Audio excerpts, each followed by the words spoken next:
Ассалому алайкум дӯстон, бародарон, бинандагони канали Оянда. Хуб чӣ хеле ки аллакай аз худи видео пай бурдед аз номи видео.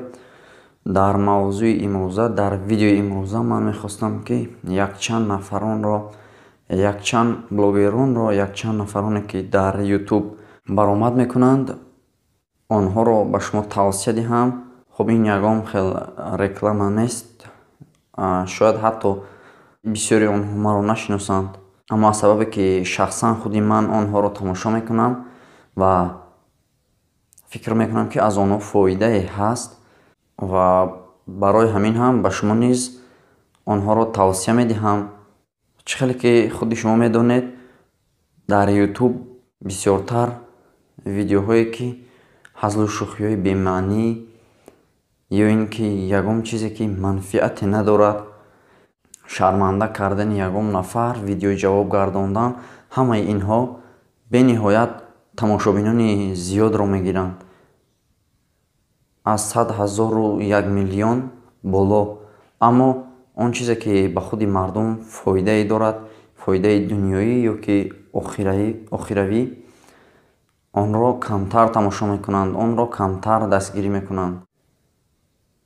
Аламовараш ин аст ки нафароне ки ҳазлу шӯхиҳо мебароранд, ба ҳазлу шӯхиҳо машғул ҳастанд, ба видеоҳои ҳаҷвӣ машғул ҳастанд, аксарияти онҳо нафарони шинохта ҳастанд ва аз ҳамин сабаб ҳам ҳар он чизе ки онҳо мебароранд, ба YouTube мегузоранд, тамошобинони онҳо агар чанде ки калонсолон бошанд ҳам, аммо ман фикр мекунам ки ҳатман хурдсолон низ аз ин видеоҳо истифода мебаранд, ин видеоҳоро тамошо мекунанд, аз он чизе мегиранд, лекин ба ғайр аз чизи манфӣ дигар чизе надорад он.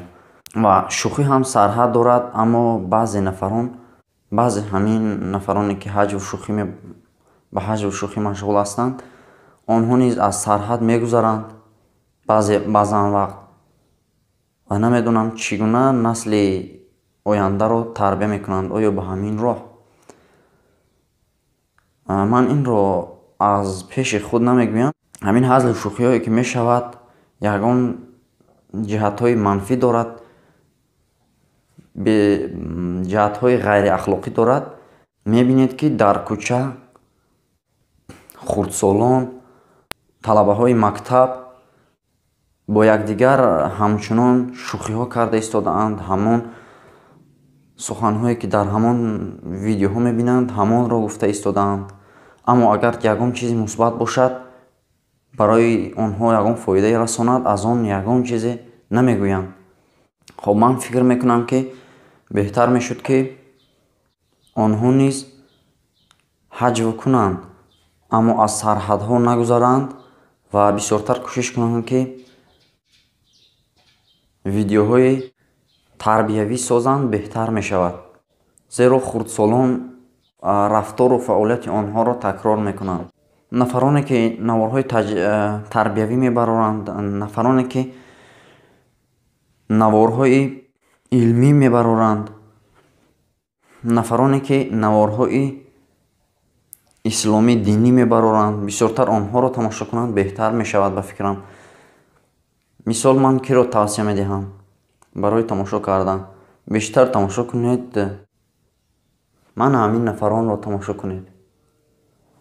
Нафароне ҳастанд ки ман шахсан худам онҳоро тамошо мекунам ва ба шумо низ тавсия медиҳам тамошо кардани онҳоро. Ин якумин нафаре ки ҳаст. Дар YouTube баромадҳояш зиёд аст, гарчанде ӯ худаш ба фикрам дар YouTube канал надорад он шахс. Ин кас Ҳоҷи Мирзо мебошанд.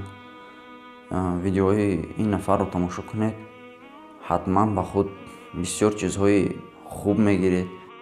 Ин кас намояндаи дин ҳастанд, оиди дин баромад мекунанд ва ҷиҳатҳои тарбиявӣ низ зиёд дорад. Гирифта тамошо кунед, ба шумо кӯмак мекунад ки фаҳмиши диниятонро боло бардоред, сатҳи дониши диниятонро боло бардоред, одобу ахлоқатонро.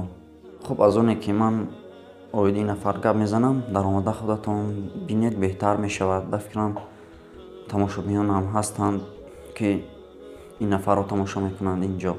Дуюм нафар ин Саид Мурод Давлатов мебошанд. Ин нафар дар YouTube канал бо забони тоҷикӣ ҳам доранд ва бо забони русӣ ҳам. Айни замон дарсҳо гузаронида истоданд. Дар як ҳафта як маротиба бо забони тоҷикӣ дар шабакаи Диловар Сафаров ҳатман ворид шуда бинед. Фаҳмиши худро тағйир диҳед, дониши худро на танҳо оиди тиҷорат, балки оиди якчанд паҳлӯҳои зиндагӣ. Ва инчунин тавсия медиҳам ба шумо канали Диловар Сафаровро Тифил. Он нафар низ беҳтарин видеоҳо мекунанд, видеоҳои тарбиявиву ахлоқӣ, ки бениҳоят фикр мекунам дар ин замон бениҳоят ҳам муҳим ҳастанд. Боз инҷо бисёр ҳастанд бародароне, ки ман мехостам видеои онҳоро ба шумо тавсия диҳам, аммо шояд баъзеҳояшонро ёд наорам.